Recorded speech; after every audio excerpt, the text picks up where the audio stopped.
অবস্থা না বলো। কত কিউট লাগছে দেখতে, দেখো আমাকে। তো আমার বাবার পকেট মারি হচ্ছে, আর কে করছে? আমার মেয়ে। এই যে দেখো টাকা বের।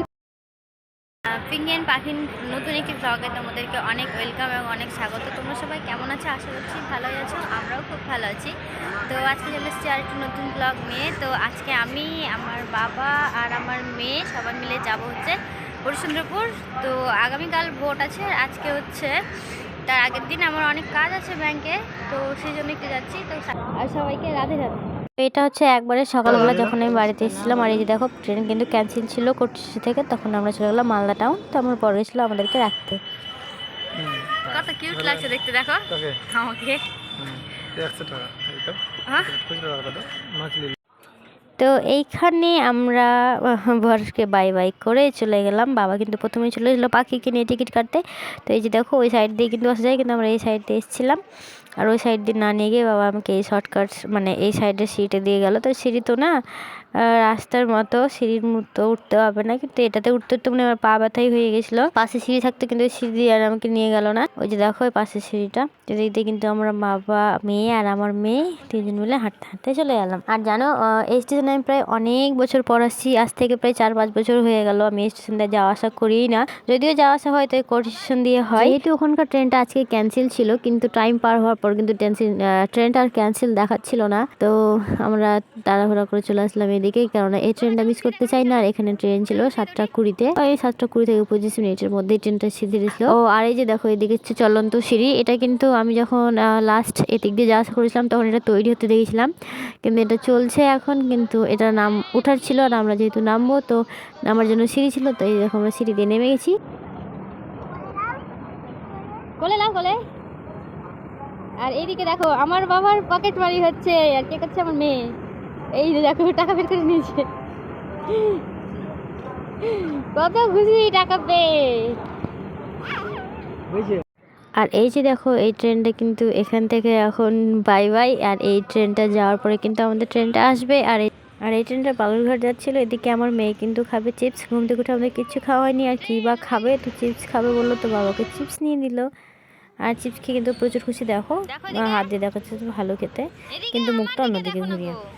হচ্ছে 4 নম্বর প্ল্যাটফর্ম, আর 4 নম্বর প্ল্যাটফর্ম আসছে হাওড়া গাঠিয়ার। আর তার জন্য দেখো অনেক প্যাসেঞ্জার কিন্তু এই সাইডে, সরি এই সাইডে যতগুলো প্যাসেঞ্জার সব হাওড়া গাঠিয়ার। এই সাইডে দেখো কতজন আছে, আর এই সাইডেও অনেকজন। আর এইখানে কিন্তু আমার বাবা, আমার মেয়ে আর আমি কিন্তু ওয়েট করছিলাম আমাদের ট্রেনের জন্য।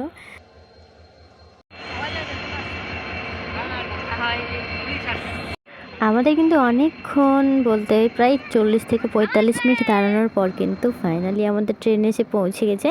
তো বাবাকে বললাম যে বাবা তুমি যেয়ে কিন্তু আগে একটা সিট করো, পর থেকে আমরা মা মেয়ে উঠবো, এইভাবে ভিড়ের মধ্যে কিন্তু ধাক্কা ধাক্কিতে লেগে যেতে পারে। তো এই দেখো সব লোক উঠে গেছে আর আমরা ওইদিকে উঠে গেছি। আর অনেকক্ষণ মানে 2জন ঘুমিয়েছিল, ওরা কিন্তু এখানেই নামতো। তো ওরা নামার পর কিন্তু আমি জানালার ধারে সিট পেয়ে গেছি। আর কি দেখো আমাদের ট্রেনটা এখন ছেড়েও দিল। জানালার ধারে সিট কিন্তু আমার খুব প্রিয়, ট্রেনে উঠলে কিন্তু আমি এই সিটেই বসতে চাই। আর বাই বাই মালদা। ও আর হ্যাঁ, মালদা থেকে কিন্তু আমাদের এই 7টা 25-এর মধ্যেই ছেড়ে দিয়েছিল ট্রেনটা। তো আমরা চললাম এখন হরিশ্চন্দ্রপুর। আর আমাদের এখান থেকে বলতে মালদা টাউন থেকে কিন্তু প্রায় 13টা স্টেশন পর হরিশ্চন্দ্রপুর, মানে 13 নম্বরে যে নামতে হবে। আর এই ছিল এটা মহানন্দা ব্রিজ। তো জল কিন্তু অনেকটাই শুকিয়ে গেছিলো, যেহেতু এটা এক্সপ্রেস ট্রেন ছিল। আমি প্রথমে কিন্তু বুঝতেই পারিনি, 2-3টে স্টেশন পার হওয়ার পর আমি খেয়াল করছি যেটা তো এক্সপ্রেস ট্রেন। আর যদি দেখো বালুরঘাট যাচ্ছে, বালুরঘাটের ট্রেনটা আমি কিন্তু বুঝতে পারছিলাম না। তো হঠাৎ করে মনে হলো ট্রেন কেন থামছে না, তখন তো বাবা বললো তো এক্সপ্রেস ট্রেন। আর যে দেখো স্টেশনের পাশে কিন্তু এইভাবে ট্রেনগুলো রাখা ছিল, তাই জন্য আমি একটাও মানে স্টেশন ক্যাপচার করতে পারিনি। তবু 4 থেকে 5টা স্টেশন তোমাদের দেখিয়েছি। আর এই যে দেখো এটা কিন্তু হরিশ্চন্দ্রপুরের দিকে যেতে এরকম পুরো মাঠের ধারে সবুজ সবুজ দেখতে পাওয়া যায়, যেটা আমার খুব ভালো লাগে। আর এই যে ছিল কাকিমাটা, এরাও কিন্তু যাবে হরিশ্চন্দ্রপুর। আর জানো না ট্রেনে কিন্তু প্রায় এরকমই হয় যে আমরা যে বগিটায় উঠি আমাদের সামনে কিংবা পাশের লোক থাকে যে যারা হরিশ্চন্দ্রপুর কিংবা আর কোথাও যায় ওই স্টেশনেই নামবে। তো খুব ভালো লাগে। একবারটা খুব ভালো ছিল, খুব সুন্দর গল্প করতে করতে আমরা গেছিলাম। আর এই যে পাশের আঙ্কেলগুলোকে দেখছো, ওরা কিনা আমি এভাবে ভিডিও করছিলাম তো বলছিল তোমাদের ফোন না পড়ে যাবে। ফোনটা ভালো করে রাখো। আর এই যে দেখো মালদা থেকে ছাড়ার পর কিন্তু একবারে শামসিতে এসে দাঁড়িয়েছিল, শামসিতে এখন আবার ছেড়ে দিয়েছে। এই যে দেখো আরও কত সুন্দর সুন্দর সবুজ। ও আর একটা স্টেশন কিন্তু পার হলাম, এদিকে দেখো কিন্তু পাখি আমার বাবার কোলে উঠে গেছে। তো আমরা এখন চলে এসেছি হরিশ্চন্দ্রপুর, আমরা নেমে গেছি। আমরা এখন নেমে গেছি, এখন আমরা এদিক দিয়ে নামবো, আমরা এই পাটটাতে যাবো, আর ট্রেন থাকলো এই পাটে। চলো এখন বাড়ির দিকে যাওয়া যাক। তো ট্রেন কিন্তু রেখে আমরা যেদিকে নামলাম সেদিক দিয়ে আমরা চলে যাবো। চলো এরপরে আমরা বাড়ি যেয়ে তোমাদের সাথে দেখা করছি। ও আর এই যে দেখো হরিশ্চন্দ্রপুরের এটা থামলেট না কি বলবো, যাই হোক স্টেশনের এটা। আর ট্রেন কিন্তু চলে গেল, ট্রেনকে কিন্তু আমরা বাই বাই করে চলে গেলাম আমরা এদিকে, যে টোটোতে করে উঠবো, দিয়ে আমরা এখন যাব। ও আর গ্রামে ঢুকে কিন্তু এই দোকানটাতে আমি আমার ভাইয়ের জন্য একটা ড্রেস নিয়েছি, যেহেতু ভাইকে আমি প্রথমবার দেখবো। তো এখানে আমার বাবা আর আমার মেয়েও চলে আসলো যে কী নিচ্ছি তাই দেখতে। তো এটা আমাদের কাকু হয়, এই কাকুটার নাম মুন্না। এই যে হচ্ছে আমাদের গ্রাম, এখান থেকে শুরু, এই যে এটা হচ্ছে মন্দির, আর ওই দিক থেকে আমরা আসলাম। আর এদিকেও আছে, তো ওদিকে আর যাচ্ছি না, এদিকে বাড়ি, তো এদিকে প্রথমে যাচ্ছি। হ্যাঁ, তো বাড়ির দিকে যেতে যেতে দেখো মন্দিরের কাছে কিন্তু অনেকজনই বসে আছে, যারা আমিকে বলতে ছোট থেকে মানুষ করেছে, খুব ভালোবাসে। তো সবার সাথে কথা বলতে বলতে আমার কিন্তু বাড়ি ঢুকতে 10-15 মিনিট লেগেই যায়। ও আর এটা হচ্ছে আমার কাকির বাবার বাড়ি যেতে। তো কাকিমা এখানেই ছিল আর আমার ভাই ঘুমোচ্ছিল, তো ভাইয়ের জন্য আমি ড্রেস নিয়েছিলাম, তো ভাবলাম এখানেই দিয়ে দিই। ভাইয়ের ড্রেস দেওয়ার পর কিন্তু আমি চলে গেলাম বাড়ি। আর এই যে দেখো বাড়ি কিন্তু আমাদের এইটাই, তো বাড়িটা অনেক অনেক অনেক পুরনো। তো গাইস, তো আমি চলে এসেছি এখন আমাদের বাড়ি। তো এই যে আমাদের ঘরবাড়ির অবস্থা, যেহেতু ঠাম্মারা থাকে তো দেখতেই পাচ্ছ ঠাম্মাদের মতো হয়ে গেছে। আর এই যে দেখো অনেকগুলো ছাগল, এখানে 10টা ছাগল আছে। যখন আমরা এখানে থাকতাম আমরাও ছাগল এভাবে পুষতাম, কিন্তু এখন আর করা হয় না। আর এদিকে আছে আরো দুটো ঘর, এখানে রান্না বান্না করে উনুনে। হ্যাঁ করে যাও। আর এটা ঘরে আগে আমরা থাকতাম, এই যে ঘরটা আমার ঠাম্মারা খুলছে, আর এই পাশেটা হচ্ছে আমার কাকুদের ঘর। আর এর আগে যেখানে আমার কাকুর মানে ভাইকে দেখতে গেলাম, ওটা হচ্ছে আমার কাকুর শ্বশুর বাড়ি। তো কাকিরা ওখানেও থাকে এখানেও থাকে, তো ওখানেই ছিল, তাই জন্য ওখানে আমার ভাইকে জামাটা দিয়ে দিলাম। আর এখন চলে এসেছি বাড়ি। দেখো আমরা তো আর সেরকম এখানে থাকি না, তোমরা বাড়িঘর দেখে হয়তো বলবো কীরকম করে আছে। আর এরা হচ্ছে অনেক আগের মানুষ, তো ভগবান আছে বলে ওনাদেরকে অনেক দিন বাঁচিয়ে রেখেছেন এবং ভালো থাকুক, ওরা যেভাবে ভালো থাকবে থাকুক। কিন্তু আমাদের ওখানে যেতে বললে যেতে চায় না বলে আমরা এখানেই থাকবো। এখানেই যখন আমরা সারা জীবন থেকে এসেছি, তো ওরা যেটুকুনি পারে যত্ন করে, আর আমাদের তো সেরকম আশা হয় না যে আমরা যত্ন করব। তো মানে যেরকম আছে আছে। আর এই গ্রামে কিন্তু সবাই এরকম ছাগল গরু কিন্তু বাড়িতে পোষেই, তো সব এখানে আছে। ও আর এখানে কিন্তু আমার ঠাম্মা রান্নাবান্না করে, আর ঠাম্মা কিন্তু উনুনেই রান্নাবান্না করে, যেহেতু আগের মানুষ তোমাদেরকে আগেই বললাম। আর আমার ঠাম্মা কিন্তু গ্যাস জ্বালতে প্রচুর ভয় করে। আর এদিকে দেখো কি কাণ্ড হচ্ছে। এঠো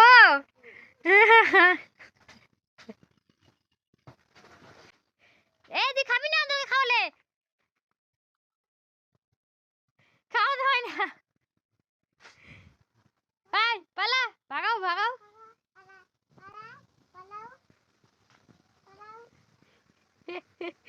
পাখি বলছে এটা ওইঠো, ওই জন্য ওদেরকে দিবে না, আর ওদেরকে খাওয়াতে লেগেছে, তারপরে খেত। ছাগলের এটা খেতে হয় না শোনা।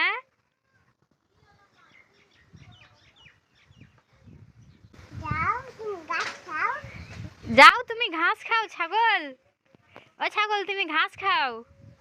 না না, এই যে এখানে গিট মারা আছে। আর এই যে পুরো জমিটা ওরা ঘেরে দিয়েছে, যাই হোক যাদের জমি, তো এটা আগে আমাদেরই ছিল, কিভাবে জানি, যাই হোক কীভাবে কী হয়ে গেছে। আর ওই যে ওখানে দেখতে হচ্ছে ভুট্টার গাছ, ওই যে ওই জায়গাটাই আমি ওখানে অনেক পড়াশোনা করেছি, প্লাস এই আম গাছটার তলাও বসে বসে পড়াশোনা করতাম যখন আমি 9, 10, 11 পড়তাম। আর ওই মাঠে যে বসে বসে পড়তাম ওই সাইডটাতে, কেননা খুব ভালো লাগতো প্রকৃতির মধ্যে বসে বসে পড়াশোনা করতে।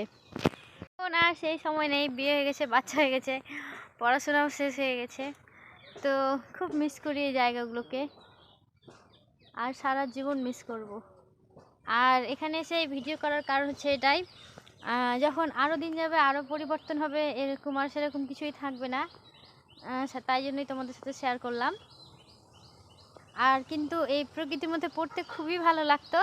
আর আমি এখানে পড়তাম, আর এই যে এই সাইডে বাড়ি, আর হচ্ছে যে ওই সাইডে বাড়ি আছে, তো ওরাও দেখতো যে আমি ওখানে পড়াশোনা করছি, তো চলে যেত। আর আমি পড়াশোনাতে মোটামুটি ভালোই ছিলাম, তো বলতো সবাই, দেখ পিঙ্কি ওখানে যে পড়াশোনা করছে, আর তোরা বাড়িতে কী করছিস। আর ওখানে খুব এনজয় করে পড়তাম দুপুরে, যেটা আমাদের বাড়িতে লাইন নেই এখানে, আর আগেও ছিল না, তো দুপুরে গরম লাগতো, তো আমি ওখানে যেয়ে পড়াশোনা করতাম।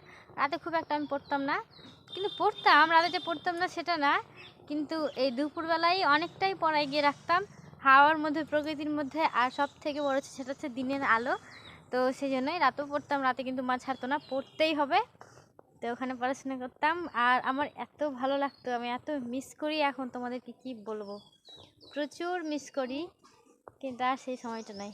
আর যারাও ধরো যে এখনও বিয়ে হয়নি, পড়াশোনা লাইফে আছো কি কাটাচ্ছ, তোমরা প্লিজ লাইফটাকে খুব ভালোভাবে এনজয় করো, কারণ আমার দিন পার হয়ে গেছে, তো আমি বুঝতে পারি দিনটা কত মিস করি। তো এখন আমার পাখি খাচ্ছে কলা।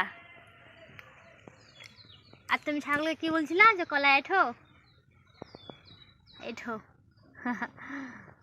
ও হ্যাঁ, আর ব্যাংকে অনেক কাজ আছে, মানে আমি শাখা থেকে ওখানে যে লেনদেন করতে পারছি না, তো পারমিশন নিতে হবে নাকি বলে, শাখাতেই বলেছে যে মানে মেন ব্রাঞ্চে যে পারমিশন নিতে হবে, আর আমার বইটা এখানেই আছে মেন ব্রাঞ্চে খোলা, তো আমাকে এখানে যে পারমিশন দিতে হবে, আর ভাবছি ট্রান্সফারটাও করিয়ে নেব। তো একবার ভোটার কার্ডটা এখানে আছে বলেই, তাও বছর 2 বছর পর একবার হলেও আসতে পারি এখানে, আর মনে হয় সেরকমভাবে আসা হবে না যদি সব কিছু ট্রান্সফার করে নিই। আমরা যখন থাকতাম তো আমাদের মতো একটু যত্ন করে রাখতাম, ঠাম্মা নিজের সামর্থ্যে যেটুকু যত্ন করে রাখতে পেরেছে, আর এটাই আমাদের স্বর্গ, যেহেতু এখানেই আমরা ছোট থেকে বড় হয়েছি, এখানে আমাদের অনেক স্মৃতি জড়িয়ে আছে, তো এই বাড়িটা আমার কখনোই খারাপ লাগে না, সবসময় ভালো লাগে। আর আমরা তো বড়লোক না যে আমাদের সবসময় ভালো বাড়ি থাকবে, তো যেটুকুনি আছে ওইটুকুনি অনেক। আর এই ছবিটা হচ্ছে আমাদের ছোটবেলার, আমার দাদা, আমার কাকু, ঠাম্মা, ঠাকুরদা, আমরা 5 জন মিলে স্টুডিওতে গিয়ে ছবি তুলেছিলাম, তো ছবিটা বাঁধিয়ে রেখেছিলাম স্মৃতি করে, তো এবার আমি ছবিটা নিয়ে যাবোই ভাবছি। আর দেখছো আমাদের পোজগুলো কি সুন্দর ছিল। আর এই দেখো ঠাকুরদা সব বাজার করে নিয়ে আসলো, আর এদিকে আমার মেয়ে বলছে বাড়িতে থাকবো না, বাইরে চলো। এদের টানতে টানতে আমার কাকু এখানে লটারির টিকিট বিক্রি করে, তো আমরা চলে এসেছি কাকুর কাছে। আমার মেয়ে কিন্তু কাকুর কাছে আমাকে নিয়ে এসে দাঁড় করিয়েছে, আর বাড়ি এসে দেখছি কিন্তু ঠাম্মা রান্না প্রায় শেষের পথে। আজকে একটু মাছের ঝোল আর কি করেছিল বলতো, পাটা শাক করেছিল আম দিয়ে। আর আজকে আমাদের রান্নাটা একটু স্মোকি ফ্লেভারের। এই রান্না দেখতে আমার বাবা আসলো, আবার আমার বাবা কিন্তু আমার মেয়েকে নিয়ে চলে গেল। আর এই দেখো আমার ভাই বুনু, এটা হচ্ছে আমার বড় বুনু, মানে কাকুর বড় মেয়ে। তো দেখো বোনের মতো, আর দিদি এক বাচ্চার মা এক বাচ্চার মতো। তো আমরা এখন যাব ব্যাংকে, তো যাবো হচ্ছে কাকুর সাথে ব্যাংকে। তো কাকু আমাদেরকে নিয়ে চললো গাড়িতে করে, যাওয়ার সময় যত খুশি যাচ্ছিলাম, ওখানে গিয়ে দেখছি ব্যাংক বন্ধ। আর আমরা ভিডিওই করলাম না, মনটা খারাপ হয়ে গেল যে কাজের জন্য অত দূর থেকে আমার আসা, সে কাজটাই হলো না, আবার আমাকে থাকতে হবে, সেরকম জামা কাপড়ও বাঁধিনি। তো এই যে আমাদের গ্রামটা শেষ দিয়ে যাচ্ছে, এটা হচ্ছে আমাদের ছোটোবেলার প্রাইমারি স্কুল। তো আমরা এখন কাকুর সাথেই যাচ্ছি, মানে বুনু যাচ্ছে বুনুর বাবার সাথে, আর আমি যাচ্ছি আমার কাকুর সাথে। মানে যাওয়ার সময় হলো যাক তাহলে একদিনে মানে 2 দিনে কাজটা হয়ে যাবে, তো ভোট দিয়ে আমি বাড়ি চলে যাবো, কিন্তু আমার যাওয়ার হলো না বাড়ি। দেখো এদিকে কালী মন্দির, তো এদিকে আমরা আজকে বিকালে যাবো রিলস বানাতে। আমার বুনু বললো দিদি চলো বিকালে যে রিলস বানাবো। আর এদিকে গেলাম আমরা ব্যাংকে। তো আমাদের যেটার প্রবলেম হয়েছে ব্যাংকে, যে সবারই হয়েছে, আমার বোনেরও সেম প্রবলেম, যে আমরা শাখা থেকে লেনদেন করতে পারছি না। আইপিএস টাইপের একটা লক হয়ে গেছে, যেটা আমরা মেন ব্রাঞ্চে যে অ্যাপ্লিকেশন জমা দিতে হবে, না হলে কিন্তু আমাদের অন্য জায়গা থেকে টাকা লেনদেন করতে পারবো না। তো আমার বোনেরও সেম প্রবলেম, আমারও সেম প্রবলেম। আর কি হয়েছিল, ব্যাংক বন্ধ ভোটের জন্য, 3 দিন বন্ধ থাকবে, মানে সোমবার মঙ্গলবার ভোট, আবার বুধবার বন্ধ থাকবে। আর এটা হচ্ছে আমাদের ব্যাংক। আমি অনেক দিন আগে এখানে বই করেছিলাম, তো যাই হোক আজ তো হলো না, মন খারাপ করে বাড়ি গেলাম। আর আমি কোনো ভিডিও রেকর্ড করিনি, বাড়ি যেয়ে শুয়ে গেছিলাম। তো ব্লগটা তোমাদের কেমন লাগলো তোমরা অবশ্যই কমেন্ট করে জানিও। আর আমার ব্লগটা যদি তোমাদের ভালো লেগে থাকে, তো প্লিজ তোমার ছোট্ট বোনটার পাশে থেকো, চ্যানেলটাকে সাবস্ক্রাইব করো, ভিডিওগুলোকে লাইক করো, বেশি শেয়ার করো। ও আর হ্যাঁ, আমার ভিডিওটা শেষ পর্যন্ত দেখার জন্য থ্যাংক ইউ।